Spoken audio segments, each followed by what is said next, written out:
Hello, good morning friends. കഴിഞ്ഞ ദിവസം ഞാൻ കാണിച്ച റോസയിൽ പൂവായി കേട്ടോ. എനിക്കത് അടുത്ത് കാണിക്കാൻ പറ്റുന്നില്ല, ഇച്ചിരി ദൂരെ നിൽക്കുകയാണ്. വേറെ ഒരു മൊട്ടുകൂടെ ആയിട്ടുണ്ട്. നമ്മുടെ അടുത്തായിട്ട് വേറെ ഒരു മൊട്ടുകൂടെ ആയിട്ടുണ്ട്. നല്ല മണം കേട്ടോ. നാടൻ റോസാണേ. നമ്മൾ കടയിൽ നിന്ന് മേടിക്കുന്ന റോസുകൾക്കൊന്നും മണമില്ല. ഇത് നാടൻ റോസാണ്. റെഡ് കളറിലെ റോസ് എനിക്കുണ്ടായിരുന്നേ. അത് മൊത്തത്തോടെ പോയി. അതെങ്ങനെ പോയെന്ന് ഇപ്പോഴും എനിക്കറിയത്തില്ല.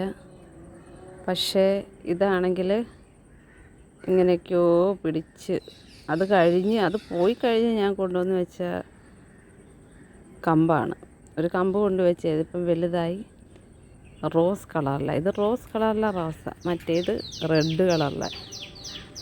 എന്തായാലും എനിക്ക് ഭയങ്കര ഇഷ്ടമാണ് റോസയും മുല്ലയും ഇഷ്ടപ്പെടാത്തവരുണ്ടോ അല്ലേ?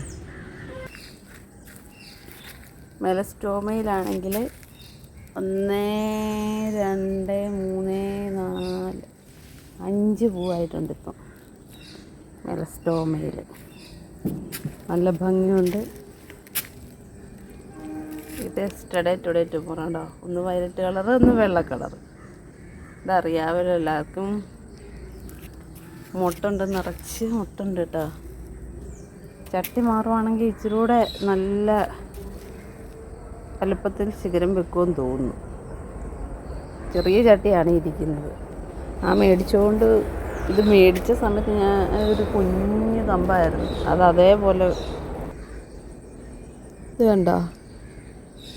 ഇത് കല്യാണ സുഗന്ധി. ഇതുള്ളവർക്കറിയാം എന്തോരം മണമെന്നറിയാം. നമ്മൾ മുറ്റത്തോട്ട് ഇറങ്ങുമ്പോഴേ നല്ല മണം കേട്ടോ. ഇത് ശ്രദ്ധിക്കാതെ പോയിട്ടുണ്ടെങ്കിൽ ഇതിൻ്റെ മണം കൊണ്ട് തിരിച്ചറിയാം. ഞാനിത് കഴിഞ്ഞ ദിവസം ശ്രദ്ധിച്ചില്ലായിരുന്നു. മണം അടിച്ചപ്പോൾ എനിക്ക് മനസ്സിലായി കല്യാണ സുഗന്ധിയും പൂത്തെന്ന്. അതുപോലെ നല്ല മണം കേട്ടോ കല്യാണ സുഗന്ധിയത്തിന്. ഇത് ഞാൻ നിർത്തിയിരിക്കുന്നത് ഇതല്ല കേട്ടോ. ഇതൊരു ബക്കറ്റാണ്. ബക്കറ്റിനകത്ത് നിറച്ച് ഈ ഒരു ചെടിയാണ്. അതിൻ്റെ ഇടയിൽ കൂടെ വളർന്നു വരുന്നുണ്ട് ഇത്.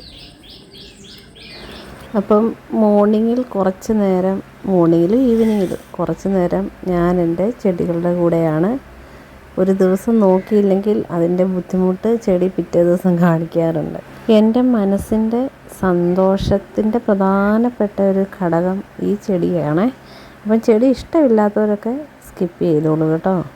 അപ്പം ചെടികളെ ഇഷ്ടപ്പെടുന്ന എല്ലാവർക്കും ബൈ ബൈ.